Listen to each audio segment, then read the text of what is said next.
Muito bem. Vocês estão vendo o nosso PowerPoint? Coloque aí para mim, sim, no chat, por favor, se vocês estiverem vendo. O PowerPoint já está sendo isto. Obrigado. Então, vamos lá. Nós vamos iniciar a nossa aula, né, sobre a consciência negra, falando um pouco sobre a definição de consciência negra e o quanto isso é importante, né? O início desse termo, consciência e negra. Consciência, né, é a necessidade, então, de se ter um pensamento em cima disso. A consciência também traz uma ideia de um exercício, como se não fosse uma coisa natural, não é? Todas as vezes que se fala de consciência, né, os nossos avós, os nossos pais falavam, põe a mão na consciência. Fazer um exercício em cima de alguma ação, em cima de alguma coisa, não é? E negra, né, vendo então da necessidade de uma cor, não é? Isso é muito importante.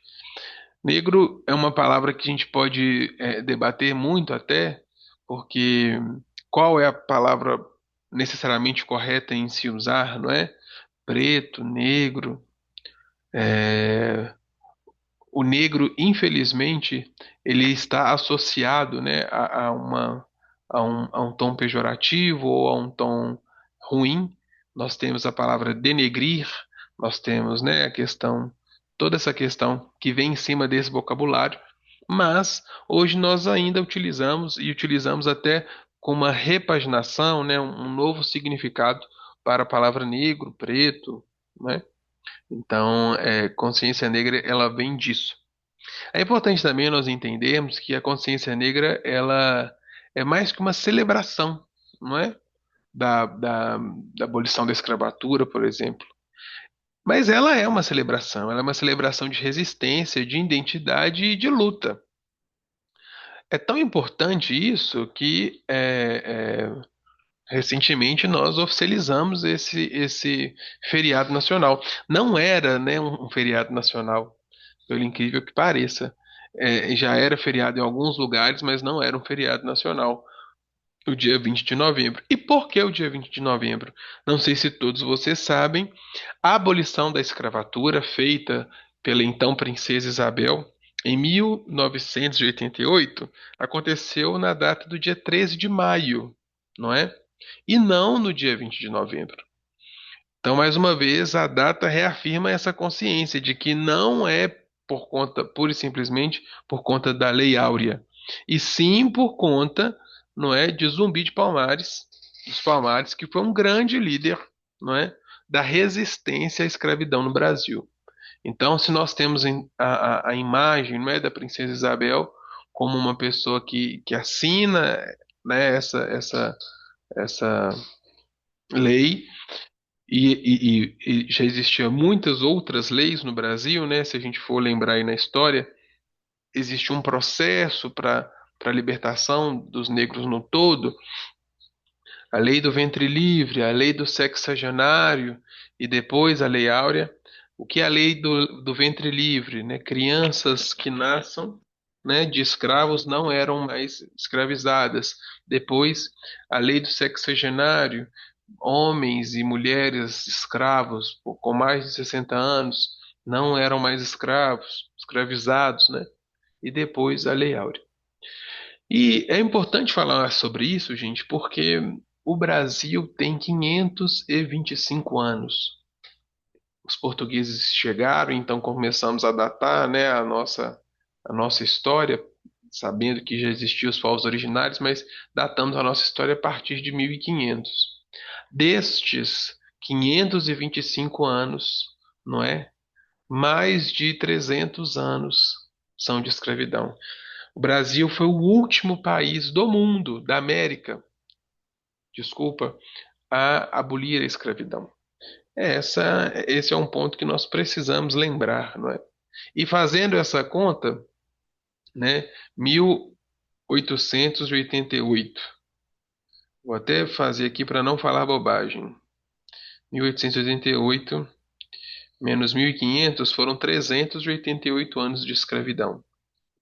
388 anos de escravidão menos 525, nós temos então apenas 137 anos de liberdade, se assim pode dizer, para o povo negro.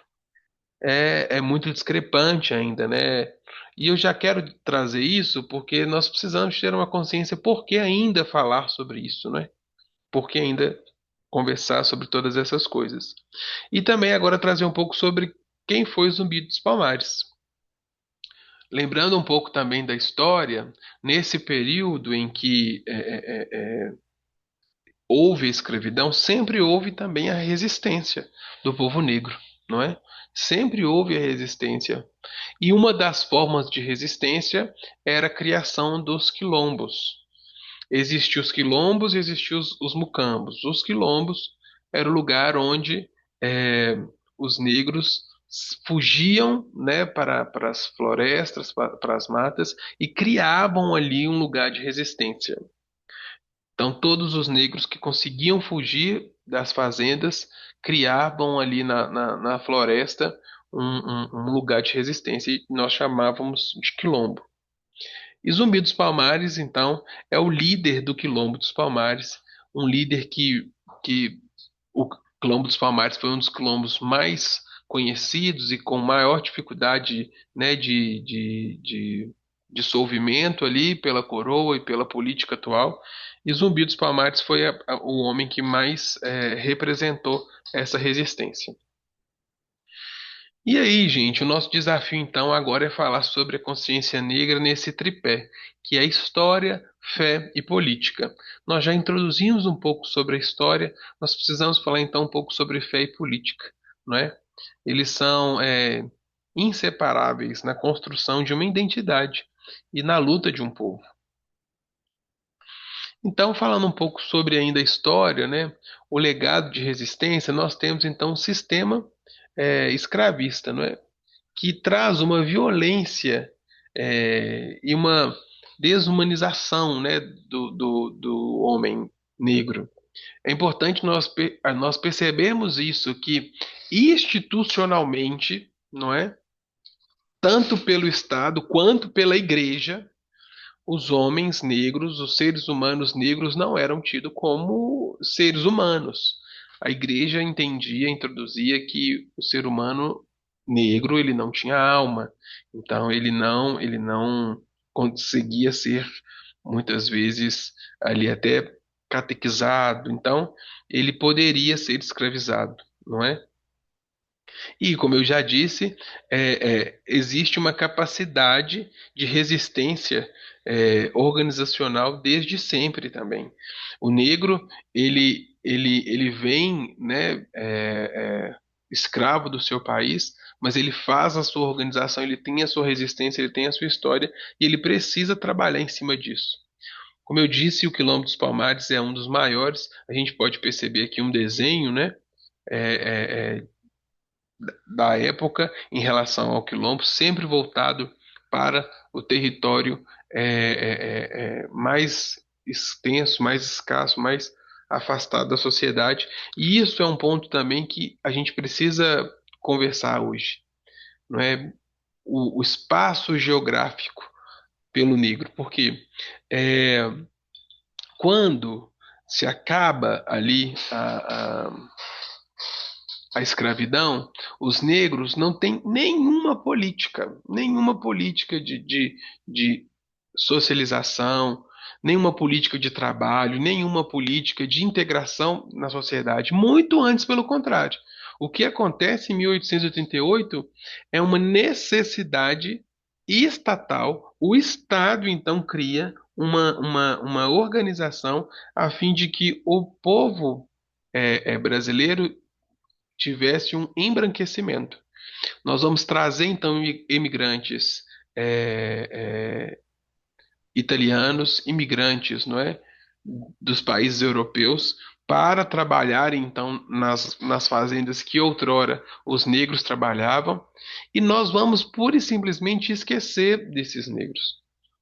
E é claro, gente, que em 1888 acaba a escravidão legalizada no país, mas nós até hoje temos, né, trabalhos análogos à escravidão. E por que que eu quis falar sobre o espaço geográfico? Porque os quilombos ou os mucambos, como eu disse, eles estão sempre afastados da sociedade. E não é por acaso que ainda hoje, não é? Os negros que construíram os centros, os negros que construíram os polos, né, de maior riqueza, seja na cidade, seja no país, trabalhem nesse espaço, mas não vivam e não desfrutem desse espaço, não é? Eles estão sempre nas marginais, eles sempre estão nas cidades afastadas, nos bairros afastados, nas favelas. É, é, é claro que não necessariamente toda favela era um quilombo, mas quase todas essas regiões em que se iniciaram ali aquela questão de resistência e essa aglomeração dos negros se tornaram os aglomerados que nós conhecemos hoje. E isso é por quê? Porque não foi dado o direito de convivência também para o negro, não é? Zumbi dos Palmares, líder político e militar, símbolo máximo de resistência e da recusa à submissão. Já falamos sobre isso, isso é muito importante. Pós-abolição, o mito da democracia real, que é isso o que eu estou dizendo para vocês. O que aconteceu depois de 1888? O abandono e a ausência, né, da reparação que moldaram o racismo estrutural no Brasil. Então, gente, entenda como isso é sério. Nós tivemos uma política de embranquecimento no país. E ainda hoje, quando se fala, né, sobre alguma questão política de reestruturação, né, de reparação, como que ainda é criticado, não é? Então, assim, quais foram as primeiras políticas de reparação que nós tivemos? A política, né, das cotas, a política tanto das cotas em relação ao trabalho quanto em relação ao Enem, às faculdades. Como muitas pessoas criticam isso? E é claro que todo mundo tem o direito de fazer o debate é livre, mas nós precisamos entender que estruturalmente o país nada fez nesses 137 anos. Nós, nós trouxemos, essa é a verdade, forçadamente os negros para o país.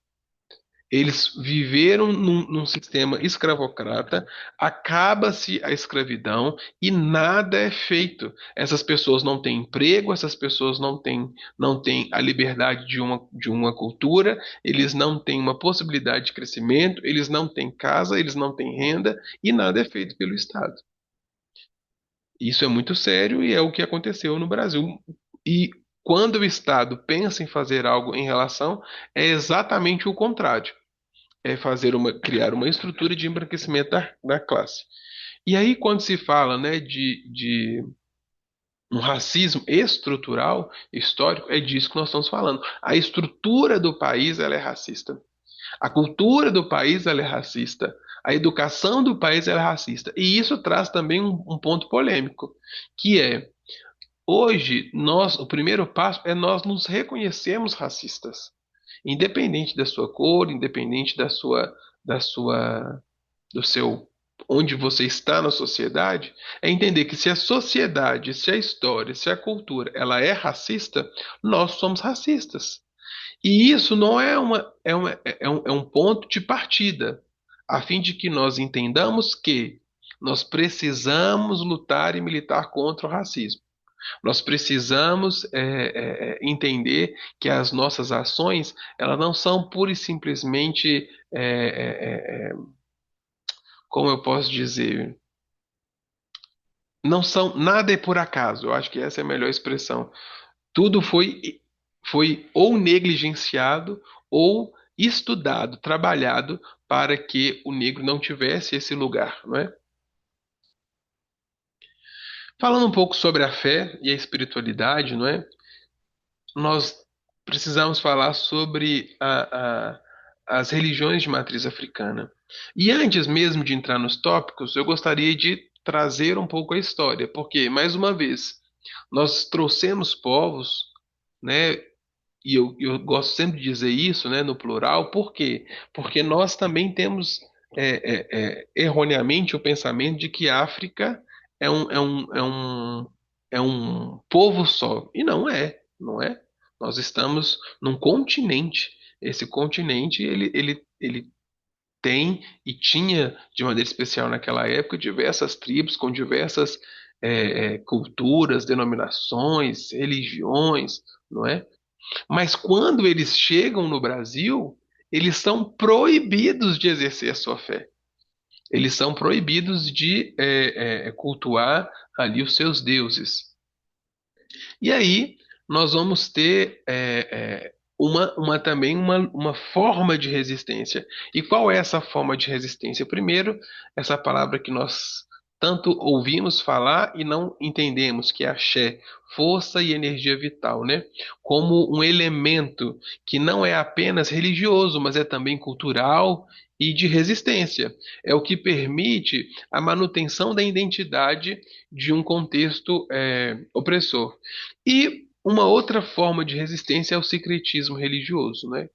O que isso significa dizer? O Brasil, hoje ainda, mas naquela época mais predominantemente católico, tinha-se ali os santos de devoção, a Igreja Católica, e o que então os negros fazem?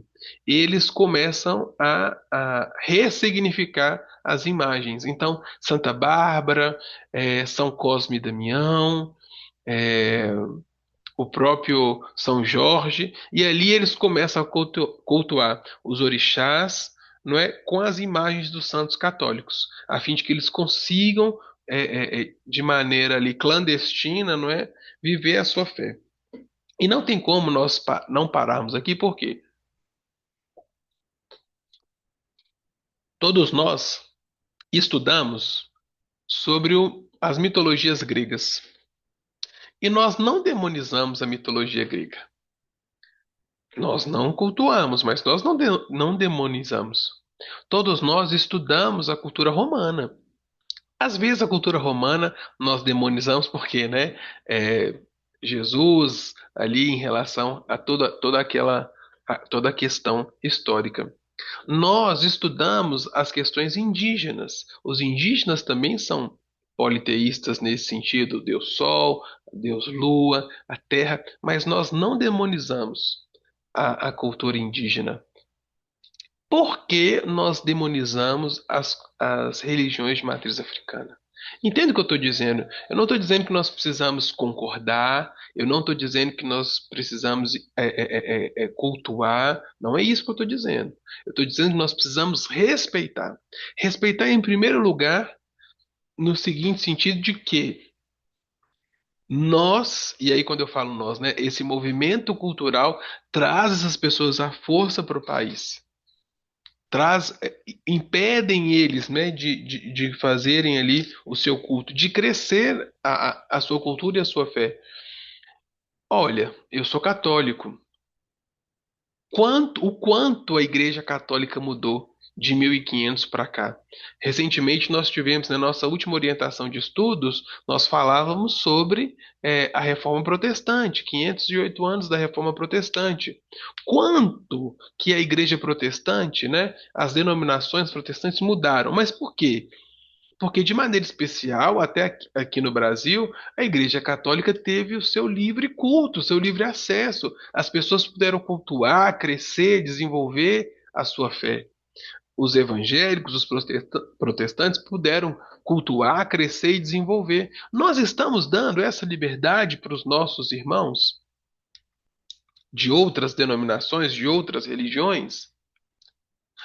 E eu digo isso até voltado para o próprio Evangelho. A liberdade da pessoa de entender aquilo, nada é feito. A palavra diz isso para quem é cristão. Nada é feito através da nossa força. É o Espírito Santo que convence. Nós precisamos deixar com que a coisa aconteça. Nós estamos deixando com que a coisa de fato aconteça?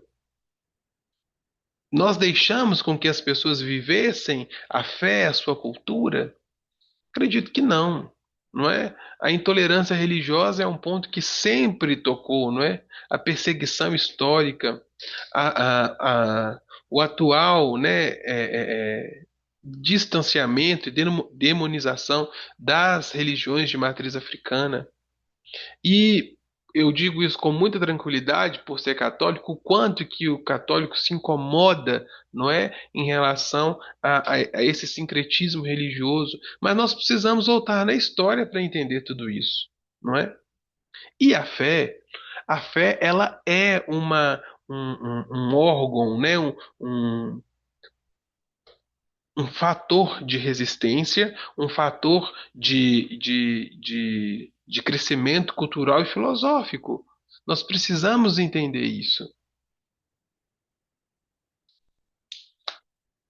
Passando agora um pouco para o ponto político, não é? Nós vamos ter então um movimento unificado, não é? O movimento negro unificado ele é criado e ele tem um papel crucial na redemocratização e na luta dos direitos, a fim de mostrar que era necessário sim uma reparação, é necessário sim uma reorganização. E aí nós temos, de maneira especial, dois movimentos muito conhecidos e muito polêmicos. O primeiro é a ação afirmativa das cotas raciais, como eu já disse, e o segundo, agora é a lei de número 10, né, 10.639, que é a obrigatoriedade do ensino da história e da cultura afro-brasileira. Isso é muito importante, gente, porque eu não sei se vocês já tiveram a oportunidade de ler ou, né, de estudar sobre um livro que fala sobre a história contada pelos vencedores. Nós temos muito a história contada pelos portugueses, a história contada pelos brancos, a história contada pelas pessoas de classe alta, não é? Nós muitas vezes não paramos para ouvir o que aconteceu de fato no navio negreiro, o que aconteceu de fato com os povos originários. Nós nunca demos esse lugar de fala, esse lugar onde eles puderam contar essa história. Nós muitas vezes escutamos na nossa época de escola, né, que os portugueses chegaram e colonizaram o Brasil. E como isso aconteceu? Como se os índios e como se os negros fossem bárbaros, pessoas sem cultura, sem civilização, que foram trazidos para cá para construir uma grande nação, uma grande cultura. Mas isso mesmo é verdade? Será mesmo que né, os ingleses com o protestantismo ou os portugueses com o catolicismo vieram trazendo essa cultura, trazendo essa fé, essa doutrina? Não é isso que muitas vezes a história nos mostra. Nos mostra um genocídio, nos mostra estupros, nos mostra assassinatos, nos mostra uma aculturação, não é? Que é a negação da cultura atual, a fim de que seja introduzida de cima para baixo a cultura que eles acham que é a melhor. Então, isso é muito importante nós entendermos isso. Que dentro da escola hoje nós precisamos mostrar um contraponto de tudo isso, não é? E aí falando um pouco também sobre o racismo estrutural, que ele se manifesta na saúde, na segurança pública, no mercado de trabalho. Eu não sei se vocês vão se recordar, mas há muito pouco tempo existia algumas chamadas de emprego que falavam assim: mulheres de boa aparência ou pessoas de boa aparência. O que é boa aparência? O que é boa aparência? Que padrão é esse que precisava ser seguido? Mulheres com cabelo preso, com coque, maquiadas. Entende o que eu estou dizendo? Que padrão que nós precisamos seguir? Eu não estou dizendo, gente, de higiene. Eu não estou dizendo de compostura, não estou dizendo de educação, eu estou dizendo de um padrão que muitas vezes não era possível ser seguido por uma parte da sociedade. Quando nós falamos de segurança pública, não é? Isso é um dado, nós podemos olhar isso aí na internet, não é? A maioria do povo pobre ainda é negro. A maioria do povo encarcerado ainda é negro. E existe sim um estereótipo de pessoa que muitas vezes é parada, que muitas vezes né, passa por esse processo. É interessante nós percebermos que, não hoje, tá, gente? Mas quando se começa a estudar criminalística no mundo, não só aqui no Brasil, mas no mundo, eles falam sobre o biotipo do marginal, o biotipo do ladrão. E não é de se assustar de que o biotipo, né, do ladrão, do marginal, era o biotipo de um homem negro. Então, assim, consegue entender que a história, a educação e a estrutura, ela sempre volta para isso? E se nós não pararmos em um momento para vermos isso, para entendermos isso, para talvez tentar reparar o que a gente conseguir reparar nesse momento, fica muito difícil.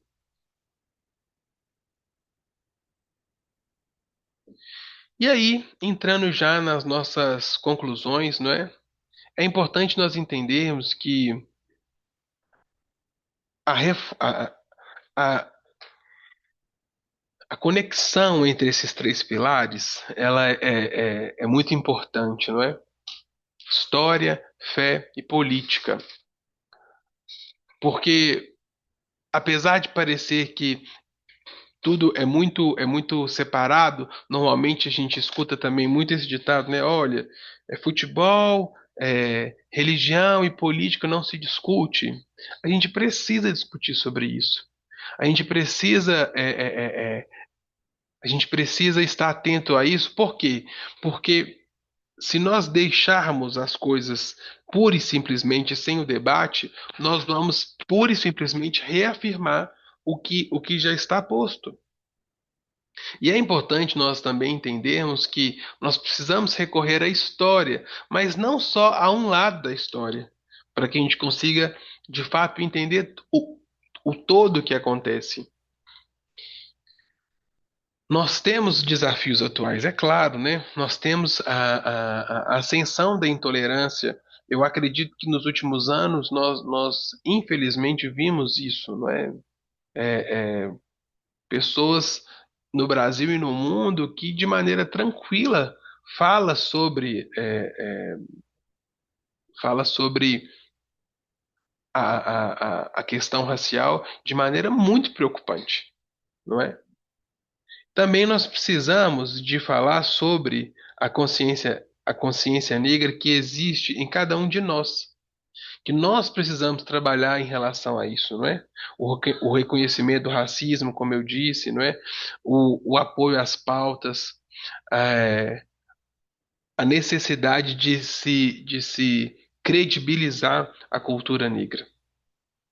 E aí, para finalizar, nós temos então que enfatizar o novo padrão de beleza, o novo padrão de riqueza, ou talvez não é um novo, mas é o padrão que é um contraponto. Muitas vezes nós pura e simplesmente achamos que uma coisa é bonita e não simplesmente é o nosso gosto. O que acontece na maioria das vezes é que nós fomos moldados a um gosto, nós fomos moldados a um conhecimento, não é? E isso é importante nós percebermos. E é isso, eu gostaria de agradecer esse nosso debate. É claro que é, eu trago aqui alguns pontos para vocês e o ideal é que a gente converse, que a gente concorde, que a gente discorde. Eu vi que algumas pessoas já colocaram aqui no chat, nós vamos conversando. Eu vou fechar aqui a nossa gravação e nós podemos continuar, tá joia?